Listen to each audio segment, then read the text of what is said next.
Meus caros amigos e irmãos em Cristo, que a paz do Mestre Jesus possa nos envolver, nos ajudando nas reflexões que faremos neste momento a respeito do capítulo 3 do Evangelho segundo o Espiritismo.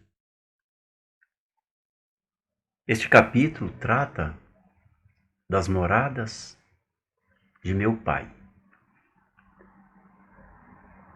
onde Jesus, no capítulo 14, versículo 1 a 3 do Evangelho de São João, nos diz assim: Não se turbe o vosso coração, credes em Deus, crede também em mim.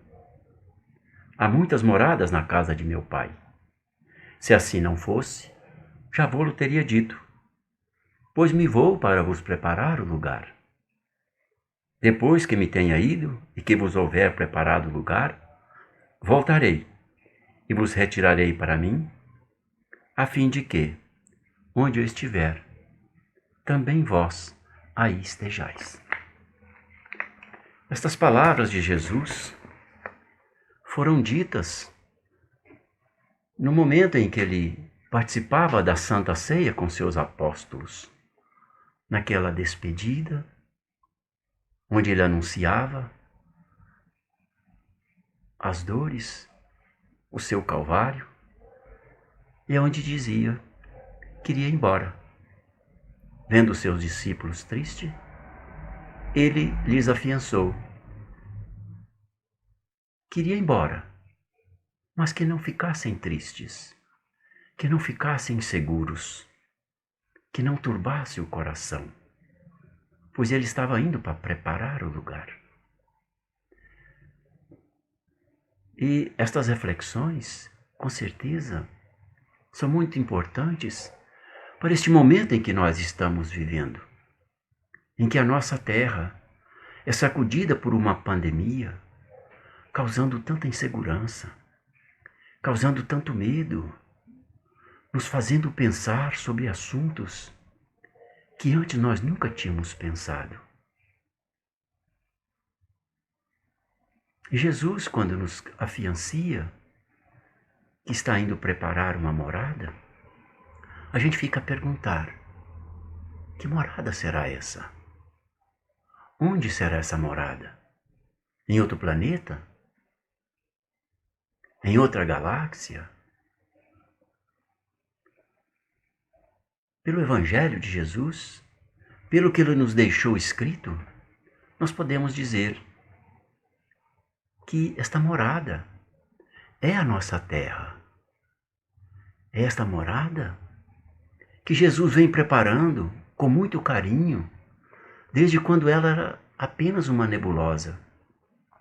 Acompanhou seu resfriamento, a sua formação geológica, a trazida dos primeiros habitantes. Jesus acompanhou tudo e acompanha. Ele inclusive esteve aqui conosco há 2000 anos atrás para nos trazer esta informação mais acurada das leis de nosso Pai, de como devemos nos comportar para merecermos esse lugar maravilhoso, esse mundo que Ele está preparando para todos nós. Allan Kardec, quando nos trouxe o ensino dos Espíritos, ele se informou através do Espírito de Verdade sobre estas moradas. E este capítulo 3 do Evangelho segundo o Espiritismo traz, bem pormenorizado, esses mundos, como eles são habitados, que tipos de habitantes os habitam, a sua natureza, a sua utilidade e a sua progressão. Quem quiser aprender um pouco mais, eu recomendo, leia o capítulo 3 do Evangelho segundo o Espiritismo, que vai compreender melhor. O nosso objetivo é refletir sobre essa morada que Jesus nos prometeu. Segundo o ensino dos Espíritos, há 4 categorias de mundos: os mundos primitivos, os mundos de provas e expiações, os mundos regeneradores e os mundos ditosos. O que define a categoria desses mundos é a qualidade dos seus habitantes. A qualidade dos seus habitantes é que define que tipo de vibração essa morada adquire. E esta vibração é definida também pelos pensamentos que os seus habitantes emitem. Nós sabemos que o pensamento é força criadora, é emissão de energia. Nós sabemos que quando a gente penetra, as pessoas mais sensitivas, que penetram um ambiente onde tem pensamentos deletérios, nós muitas vezes saímos daquele local sentindo até mal. Os mundos se definem exatamente por esta vibração. E essas moradas são moradas de espíritos encarnados e desencarnados. Nós sabemos que a nossa Terra tem pouco mais de 7 milhões de habitantes encarnados. Desencarnados, nós temos 4 vezes mais espíritos que gravitam em torno da Terra, que se alimentam dessa vibração.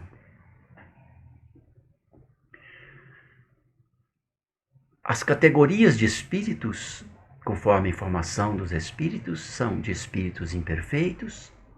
Está no Livro dos Espíritos, nas perguntas de 100 a 112, onde definem a categoria desses espíritos, que são os espíritos imperfeitos, os bons espíritos e os espíritos puros.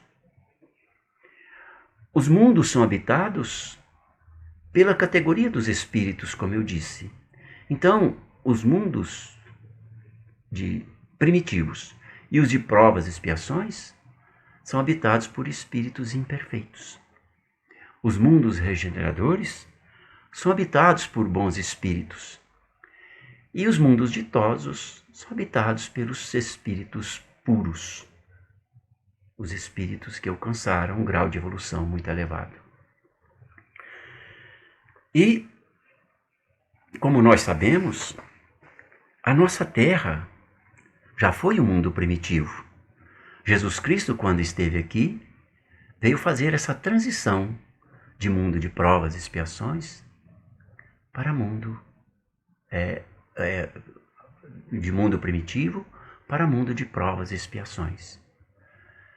Nós sabemos, através das informações dos espíritos também, de muitos médiuns que já trouxeram notícias para nós, inclusive Francisco Cândido Xavier, o nosso querido Chico, trouxe informações de que a Terra, nesse período que nós estamos passando, está iniciando a sua transição de mundo de provas e expiações para mundo de regeneração. O que isto significa?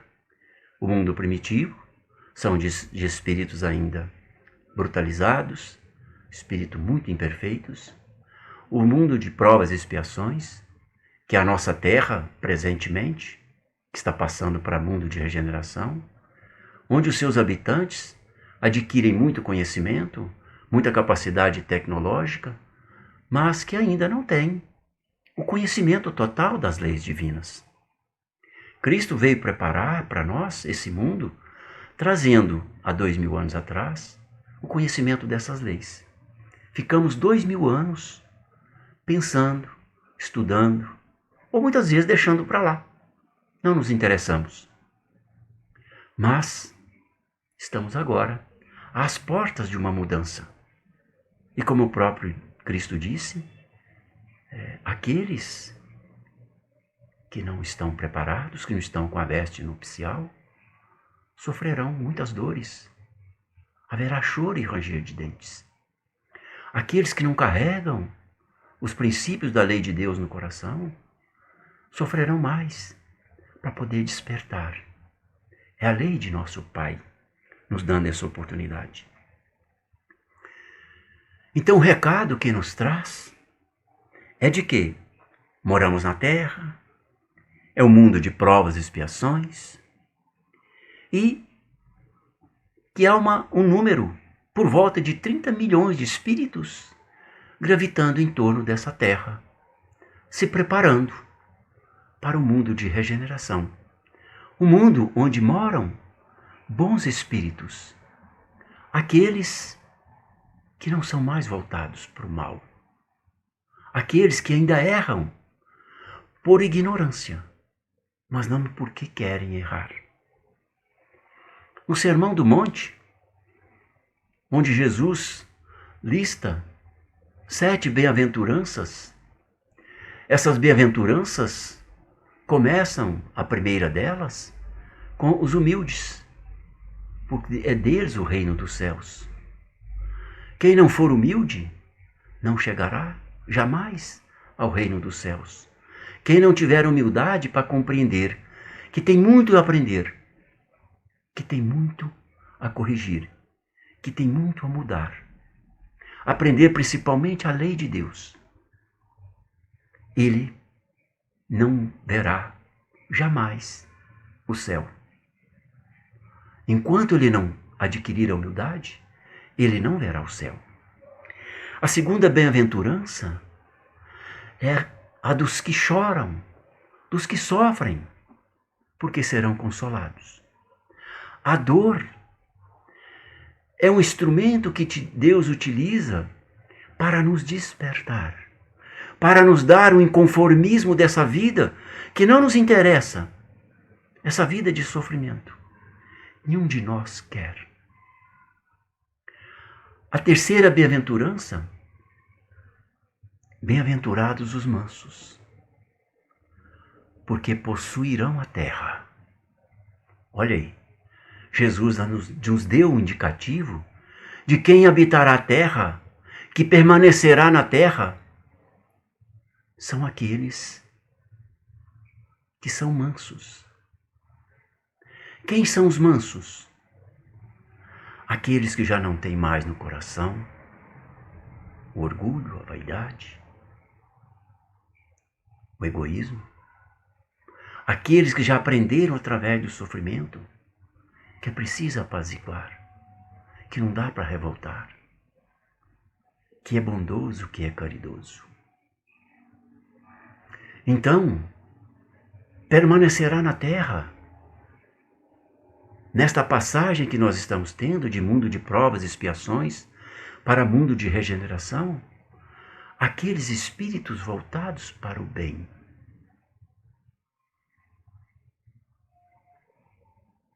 Aqueles voltados para o mal, qual será o destino deles?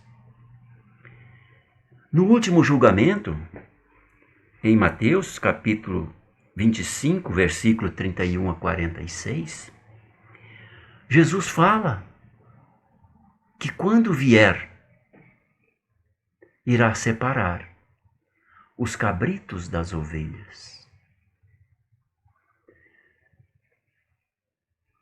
Esta separação é que vai acontecer neste momento de transição da Terra, onde nós estamos enfrentando tantas dores para despertar, para compreender que nós temos que mudar. Quem são os cabritos? São os orgulhosos, são os egoístas, são os desprovidos de valores morais, aqueles que roubam, que matam, que corrompem, que degradam, que infelicitam.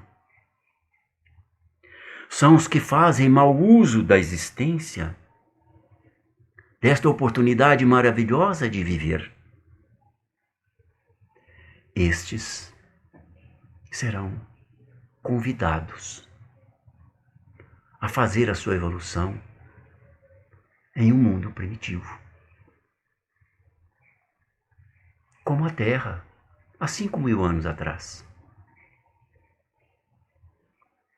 Nós sabemos pelos livros de história como eram os povos, como viviam os povos. Uns poucos subjugando a maioria. Uns poucos escravizando a todos. Sem transporte, sem os aviões, os ônibus, os carros, sem a televisão, sem o telefone, sem o conforto do ar-condicionado,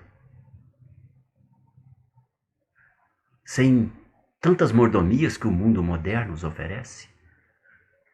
Esses espíritos voltarão para o mundo primitivo, para lá, através da dor, através do exercício da humildade, compreender os caminhos do Pai, compreender a lei de nosso Criador.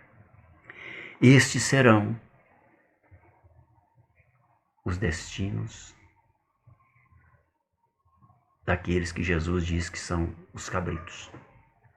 As ovelhas que são mansas, que são humildes, bem-aventurados os mansos, bem-aventurados os humildes, bem-aventurados que sofrem resignadamente, porque serão consolados.